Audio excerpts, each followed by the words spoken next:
your host, Grayson Brulte. Welcome to another episode of SAE Tomorrow Today, a show about emerging technology and trends in mobility with leaders and innovators who make it all happen. On today's episode, we're absolutely honored to be joined by Keenan Wyrobek, co-founder and CTO Zipline. On today's episode, we'll explore Zipline's next generation approach to autonomous drone delivery. We hope you enjoy this episode. Keenan, welcome to the podcast. Great to be with you. It's great to have you here. I think drone delivery is awesome, but besides being awesome, it's scaling. It's come a long way over the years.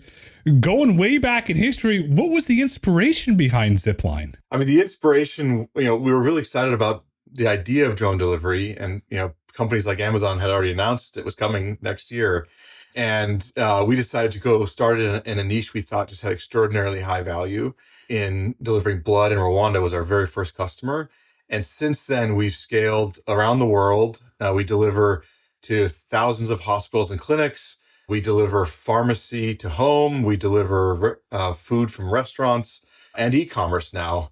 The largest autonomous delivery network in the world, done over 100 million miles doing delivery so far. Wow. Is there anything that you can't deliver, or does it just come down to weight? That's basically what it comes down to. If it fits in our little package, then we can deliver. Wow. What would you say that the average range is that you're doing? So in Rwanda, I'm assuming that it's probably potentially longer ranges than your urban delivery or the suburban deliveries? Yeah, we have two platforms. A long-range platform, you can kind of think of that as like going from a metro area out to surrounding cities and towns. And so in a place like Rwanda, we can cover pretty much the entire country with two of those operations. So it's very long range. And then we have a new platform, which is really our precision delivery platform that can deliver to essentially all addresses. And that has a shorter range, and it's really optimized for delivering inside a metro area to every single address. I got to tell you, I saw you posted a video on YouTube. It's one of the coolest things I've ever seen. I believe it was a CVS or it was a pharmacy where your infrastructure connected right into the old takeout window and launched your drones. Is that the future of where this is going? You can just retrofit the old drive-thrus? Absolutely. Look, I like to think of it as like a portal. We want every business and every pharmacy to have a portal. So your favorite bakery, your favorite restaurant, they just have a little window. They pass their fresh bread through it, and it shows up on your doorstep 2 minutes later. And one of the cool things I'm going to keep referencing your videos here because I enjoyed them, was the design of your new P2 is cool. It's like, okay, it's got a top door and a bottom door. I know that's a lot more complicated than top door, bottom door. How did you come to that design, and why was that the one that you ultimately just chose to scale with? Yeah, well, great story. So our long-range platform, which is our first one that we've been operating with now for about a decade, that is a fixed-wing platform. So it looks like an aircraft, right? So it flies out when it gets to your delivery site. To deliver to you, it releases the package while still flying, and the package has a little paper parachute on it, and it floats to the ground. But that takes a few parking spots worth of space. So that works great outside of metro areas when you're doing really long-range deliveries. But of course, inside metro areas, nobody has 2 parking spots worth of space in most of their properties. You're lucky to have a couple of feet free. And so we knew by doing large-scale analysis of addresses and maps that we had to get basically we have to be able to deliver within a 3-foot space, which is really, really tight. And we explored all kinds of ideas, originally trying to figure out how a fixed-wing vehicle, aircraft, could release something that maybe sort of flew itself down rather than floated down to get that precision. And explored so many ideas. We can get into that if this be fun for this conversation. But what we ended up with is something that is really elegant. It has a drone that stays 100 meters off the ground while delivering, so way, way up high. And it has this little thing we call a delivery zip that comes to the ground. And it has that little delivery zip is on a tether to the drone way up high. And the little delivery zip has its own little autopilot, has its own sensors, and is avoiding obstacles and finding a great space to deliver on your property, even if there's a tiny space available. And not only does this solve the precision delivery, but it enables the whole system to get so quiet that you don't even hear the deliveries when they're happening, which is one of our goals. We want to, when these are scaling, we don't want to notice them. We want it to be like a bird flying over your house. How many birds flew over your house today? You have no idea, right? Because you don't hear them. And that's how we want drone delivery to be as well. So from a perception standpoint, the delivery zip is coming down. I say a dog runs in the yard or grandma's coming over. She has no idea that you got a package coming. How does the perception detect what's on the ground? Yeah, so we have a couple sensors on there that are looking for, for obstacles and for people and pets. And what we found, it's a really interesting autonomy challenge, because if you do it wrong, you can turn it into a game for kids especially. And so we don't want to do that. So generally what we do is we'll avoid and find a good spot. And if you're staying really close to it, we just slow way down. And what's nice about this delivery zip, if you haven't seen this before, picture like a foam cooler, a couple fans on it.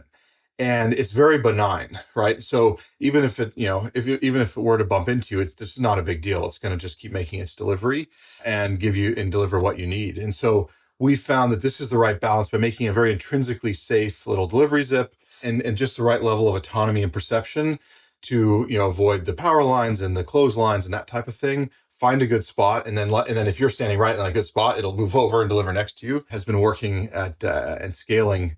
Yeah, people love this. I've worked on a lot of robots in my career. I've never worked on a robot that people love like this. Let's say I'm the person that loves it. If you want to, this is the wrong term, but I'll use it. I'm a power user. I'm into this, and I just like having it delivered. So I'm $5 order here, $10, just because I want to use it all the time. Does it remember the exact spot in my yard? And on the backside, have you seen a power user build a helicopter landing pad and say, okay, this is where you're going to go every time? We haven't seen a power user do that, but yeah, a lot of people will use it multiple times a day even. Actually, one of my favorite power users to tell a story, we were looking at one of our user patterns, and we saw a user pattern we've never seen before, which is somebody was ordering different addresses almost every day. And we've reached out to them and said, hey, we'd love to know how you're using this and how it's impacting your life. And it turns out a USPS, post office worker had a New Year's resolution to eat healthier and was getting a salad delivered to him every day along his route. And so he would just pick a spot, near the sidewalk on his route and deliver there along his route and get his salads every day at a different address every day. Wow. I like that. What other kind of power users? Because that's a cool one. Have you seen any other really interesting things? Oh, absolutely. I think one thing that's really fun about this kind, part of how we know we really broke through from the kind of tech adopter or the robot geeks like myself into like everybody is we have a lot of grandparents who love to use this service, and they'll often use it the first time as like to entertain their grandkids. And then in subsequent times, they just use it when they want, they're working on a recipe and they realize they don't have something and they just get delivered that couple ingredients they're missing. And the number of grandparents we have who use this on a day-to-day basis, just as like the easy way they don't have to drive, they don't have to get out of the house, they don't have to throw their grandkids in the car when they're visiting, that kind of thing. They just pick it up. I just love those stories. And we have a lot of stories like that from our users. It's great because you're teaching the kids about technology, which is great. You're showing them something new. And then you don't have to spend that, let's just say 30 minutes in the vehicle the time you go to the store. And it's like, okay, well, we could have baked the pie by then. You're able to spend more quality time together. And I want to go on to the droid. The droid's cool. So all the fans and the motors, but why the top and the bottom? I thought that was really interesting from a design perspective. I saw when it comes down from the top guy, when it moves its way down, it just opens and then away it goes. Yeah. So the top is the drone that literally does the heavy lifting and stays way up at 300 plus feet. It's high up, as a football field is long, basically, right? And then the little delivery zip, sometimes we call it the droid, the little delivery zip with the fans, that's what comes down and makes your delivery. So it's got the package in it. Now, why do we do this? We do this for a bunch of reasons. The first reason was to really enable precision, right? Like you'll see a lot of other people have tried different drone ways of doing delivery by drone, where they'll just have a drone up high and then a package on a string and let go of the package. Now, if it's not windy, that works okay. But if it's windy, that does not work. You end up with a package swinging around and you can't deliver into a really tight space. And again, we want to deliver it to everybody. We don't want to be like, oh, we can't deliver it to you today because it's windy and your yard isn't big enough. We want to be like, no, if you got a little porch, we can deliver it to you all the time. This comes from our DNA too of so much of our use cases around the world for both of our platforms are in healthcare, and healthcare deliveries, you have to be dependable, right?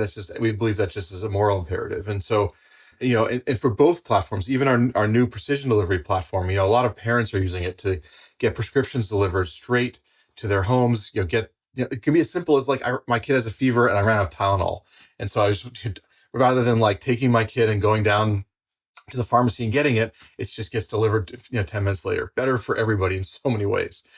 Okay, so that's the number one reason we have this two-part system. By keeping the drone way up high, and you can have this little delivery zip with this fans flying itself into really, really tight spaces.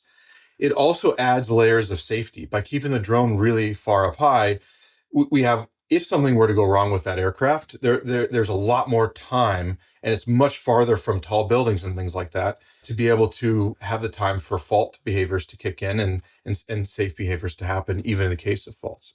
So that's a second reason.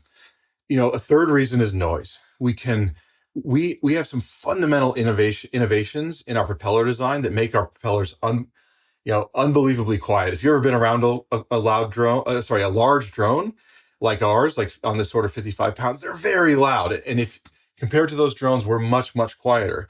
And then the fact that we keep that drone, as high up as a football field is long, makes it even quieter still. So in a typical neighborhood, when you're getting a delivery, you do not hear the drone. And we love that. So that's another reason that we like this architecture. There's a couple other reasons. One of my favorite other things that we love about this little delivery zip that comes to the ground is it means we don't require packaging. This is really exciting. We don't talk about this a lot, but we can deliver, the product you ordered without any packaging. Some of our partners, they want us to use a paper bag, but even a paper bag compared to a box or compared to that, something like that is such a big win. And then, of course, being able to deliver without packaging at all is the future that we're really excited about, which is both great for the environment and a real cost enabler, right? We don't often think about how much it costs to put all these things we order in boxes, but those boxes cost real money and have a big environmental impact. Even though they're recycled, there's still meaningful environmental impact there. There's a positive environmental impact. There are some very large publicly traded recyclers, and I've studied them. And this will not surprise you. One of the fastest growing businesses is recycling cardboard and packaging. And it's there in black and white in SCC. I'm like, okay, this is not normal. And I can't even tell you if you go into my recycling bin how much stuff's there. So you eliminate the packaging. But you talked about the wind issue, and you did an interview with IEEE, which was really good. I really enjoyed it. And you mentioned Half Moon Bay. I've been there and I played golf there. And boy, does that wind come out of nowhere up those cliffs. Was that like a testing, proving ground for you with the different winds and all the sea salt? Oh, absolutely. Yeah. The sea salt is great free testing for corrosion. So any prototypes we bring out there, we know within a day if they're going to corrode. It is so brutal out there. And yeah, one of the reasons we are out there is for the crazy weather. We get a lot of very, very rapidly changing weather throughout the day, cold, hot winds. And then since then, we've added test sites in very hot places in California. We have a test site out in Wyoming for testing in the snow and the freezing conditions. And we want to test beyond the limits of the system, so we know what the limits are when we're operating for customers. Wow. So you're testing out in Wyoming. I have friends with the homes in Jackson, and it gets a lot of snow. I've been out there. Can you operate in the snow? And if you do, how do you keep the package from going down if it's a big snow pile? Or do you wait for the human to grab it? How does that work? Yeah, it's a great question. This is something, right now, and we're operating the system in Dallas. It gets a little bit of snow, but not real snow yet. But we're getting ready we'll be expanding shortly into places to get meaningful amounts of snow. And that's why we've been doing so much testing out in Wyoming. And the trick there is to find a good spot that's like on the Warren Trail where it's not going to be a pile of snow. Very important. I've been in Dallas when it snows, and maybe we're talking an inch, half an inch, and the whole city shut down. And I couldn't get an Uber driver, and I finally got one. And I said, "Sir, what's going on?" Nobody drives here in the snow. And the airport was closed, and that's a whole story for another day. So on the engineering aspect of it, I noticed when I was reading the specs, the droid is very, very light. And I'm under the assumption, most people could hold it with one hand. I mean, I know it's big, but from a weight perspective, you could hold it with one hand. How were you able to engineer it so light? Did you have to use special materials, or how were you able to accomplish the weight? Yeah, this is the challenge of designing aircraft. And this obviously isn't unique to drones. This has been the challenge of aircraft since the beginning of time, is that basically the lighter that aircraft is, the more efficiently you'll be able to operate it, the lower the cost will be in the long run. But doing something very light means very thin margins, and thin margins means you have to do a lot of engineering and test to actually ensure that you have what you think you have, right? If you're designing with a 5x margin, right, on a part, you have some room to be wrong, basically. If you're designing with a 1.5x margin, you have to be very, very precise in your engineering and design work. And so that's where a lot of our work goes in our hardware teams. Some big innovations on how to do the structures, how to do the materials, how to do even the circuit boards, how to enclose them, things like that, how to build the battery packs. how to build the motors. Our motors are like every time someone holds one of our motors in their hands who doesn't understand how much engineering we put into it, like they're just shocked by how light it is because it is mostly air. And we spend a lot of time making it mostly be air and still have this incredible power. So, when leading a design effort like this, we like to think about what we call trades.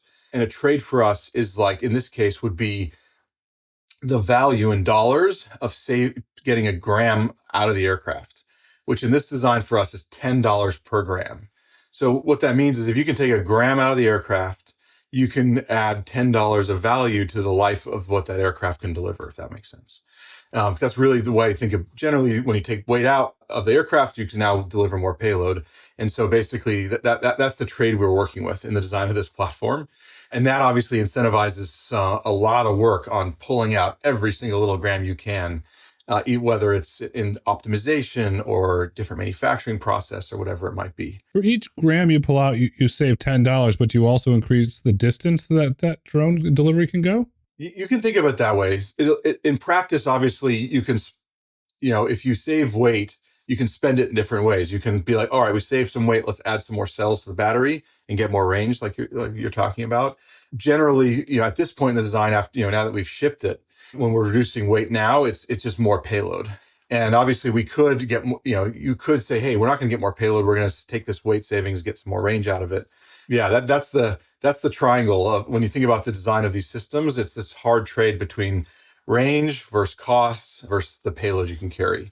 And trying to get that balance just right to make sure that the platform from a economics perspective works well is where a lot of our sweat and long nights goes, to make sure we understand our use cases and our customers well enough so we don't end up in the wrong place in that trade. A lot of people will be like, all right, our costs are high, but hey, like we have all this payload and range. It turns out the business doesn't work.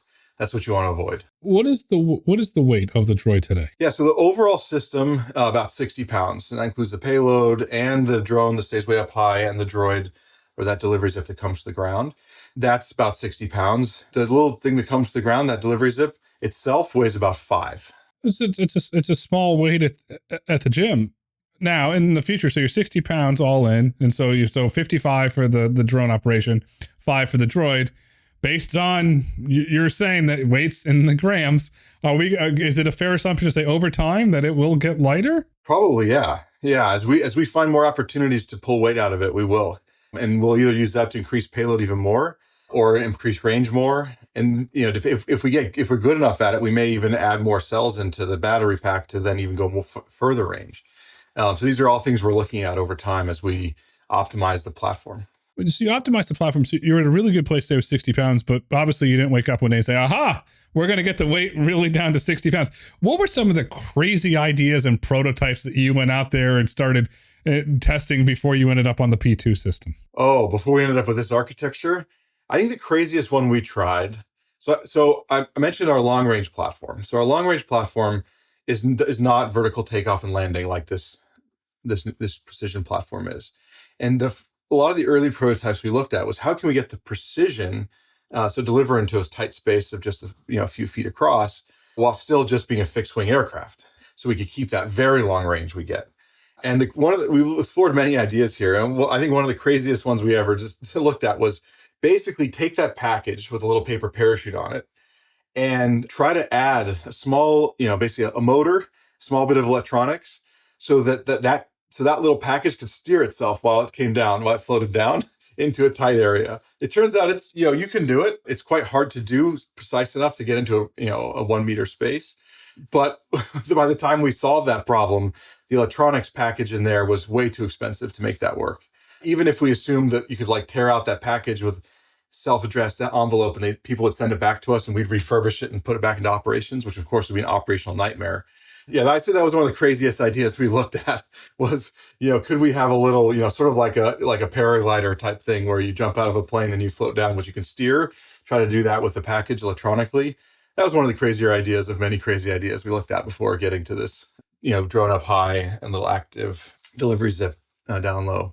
Do all these prototypes end up in the Zipline Hall of Fame in the office where you just have a little plaque and remember this, remember this, remember this? Many do. If they survived, many prototypes don't survive testing. So Yeah, we for a while we would like keep them in a little bin, all the parts in a little bin after a failed prototype test back in the day, and then once we emotionally moved on, we would recycle the parts into new prototypes. But you're constantly innovating. You're constantly trying new things. At the core of this, besides the weight, is the autonomous system. How is the autonomous flight system developed? I'm curious because we do a lot of conversation here around autonomous driving, but obviously flying in the air, or if I'll use the term driving in the air, is a lot different than driving on the ground. Yeah, it's one of those things that's when comparing autonomy in the air to autonomy on the ground. There's some things are easier and some things are harder. Right? The easier things are, you generally are keeping your drone, especially the drone, the big drone that stays way up high, just far from things, right? So if autonomous driving, right, you're maybe a few feet away from another car. We just never get that close. We never want to get that close to anything, a building, another aircraft, whatever it is. And so that means that some things are much easier because you just have more time to basically for your autonomous system to like make decisions, adjust paths and things like that. So that's an example of why this is easier. Why this is harder is you're in the air, and a very common fault handling scheme in an autonomous vehicle is pull over, right? It's like, oh, this isn't working, pull over. And I live here near San Francisco. I see Waymos on the side of the road all the time, just pulled over. There really is no such thing in an aircraft, right? Like you got to maintain your ability to fly. And so one of the things that's much harder is you have to have more layers of fault tolerance and failover behaviors to ensure that in the faces of, whether it's software faults or hardware faults, that you're going to stay in the air and do so safely. And so for us, we have redundancy at many different layers in the propulsion systems and the hover systems, sensor systems, compute systems, and all the way to, even the backup. For us, we have a backup to the backup of all of that fault tolerance of a whole aircraft parachute. And so, I'd say this is a good example of what's more challenging is like, how do you, when your autonomy system, it may have a problem, how do you make sure, what do you do when you can't just pull over to the side of the road? Yeah. So on what do you do scenario, I live on the ocean, you're in San Francisco, so you're on the sea. And seagulls, they seem to have minds of their own and they tend to do things. From an object detection standpoint, how do you avoid seagulls and how do you avoid birds and other natural wildlife that lives up in the air or the level that you'll fly? Yeah, no, great question. This is another good example where we often think about like when we displace, delivery by, by a vehicle on the road, like are we having a big net improvement or like a net neutral or net worse? This is another example where we are massive net improvement. And so let me explain this for a second. So there are a couple of different things. So what we've learned, we've been operating for a long time all over the world. And one of the things that we have learned is that if your drone flies relatively slowly, so if you stay in the kind of speeds we fly, 70, 80 miles an hour or slower, and you fly relatively predictably, so you're not doing a bunch of evasive maneuvers, birds will just get out of your way. So that's the first thing, right? And I say that like, because if you do a lot of evasive maneuvers and you fly erratically, birds are confused and they can't get out of the drone's way. Now, the other big thing we've found is that this is another thing we love about this delivery architecture we have for this precision delivery platform. If you keep your drone way up at 100 meters, so as high up as a football field is long, it turns out you're not only where very few birds are, most birds are much closer to the ground, you're way away from any bird's territory. So there's two challenges with the bird, right? You're flying along and a bird's flying along and you don't want to hit that bird. The other challenge is you come near a bird's territory and that bird's going to come and attack you because it's like, you've come too close. I'm very happy to know that the Zipline drones don't think they're Top Gun pilots, so that's good to know. This is very important. Yes. So the curiosity when let's just say you're public in the DFW region, when drone launches up and it gets in the air, are there mapped lanes that it has to go on, or say you're going to house A, you're going to house B, you can go any path? Obviously there's government flight restrictions, but outside the government flight restrictions, are there lanes that you have to follow, or how does that work when the drone gets in the air? Yeah. So it's kind of a mix. I'm oversimplifying a little bit, but you can kind of think of it as two layers, right? So before that drone takes off, we have, our servers in the cloud will give the drone basically a nominal route. You can kind of think of that as the equivalent of autonomous driving of like, hey, the roads are already built. You got to stay on the roads. And so it's not quite that simple, but I think it's it's similar conceptually to that. So the before the drone takes off, it has this map. It has a route, a nominal route that will close. It has all the information about all the keep outs, like you mentioned, the regulators provide, to have areas they don't want you to fly and things like that. So it has all that information. And then it has enough information to also deviate from those routes if it needs to, right? So if there's another aircraft, a passenger aircraft flying through, it will deviate from those routes, do a loiter and then continue on its way, as an example. So it has enough information to be able to plan those deviations from that nominal route, if that makes sense. So basically there's a lot of this. So it's very similar to cars. So like a car, right? Like it can deviate as long as it stays on the road. It's not going to go off-roading like through someone's backyard. Similar here. So that we do enough offline planning, the equivalent of the highway design for our drones, to basically make sure what the online autonomy has to do is tractable and deterministic enough to close on both the safety and, of course, make the deliveries in the context, in the face of, well, like I mentioned, the example of another aircraft flying through. We want to avoid that and then still make the delivery. From a technical perspective, when you go into a new market, what has to go into that? Do you have to build digital maps in the sky? Do you have to train your algorithm or something? What goes into that as you start to, from a technical perspective, you really start to ramp up and scale? Because Rwanda to DFW are two completely different markets. Yeah, absolutely. So that offline autonomy, as we call it, are basically those maps and routes. When we go to a new area, we have tooling that enables us to basically build that out so that we can operate in that new area. It's not a very big lift. We have, we've done this now for so many test sites, and we have mobile test sites now as well. So we have some practice at that, and of course launched it in DFW and getting ready to launch in new areas soon. And so we have a whole set of tooling that does that for us. And then really the other question for us comes down to validation, right? The safety case. And so we will make sure that our weather forecasting, our online autonomy, all of those things are what we think they are, so that our safety case will close in that new operating environment.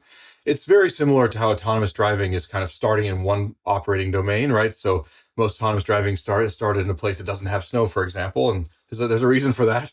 And but eventually they'll get there, and over time they're basically validating their system for those conditions. And we go through the exact same journey as we go to new environments that have new weather. There's a journey we go through to validate our systems for that operating domain. The one thing in this conversation is very clear: Zipline's scaling.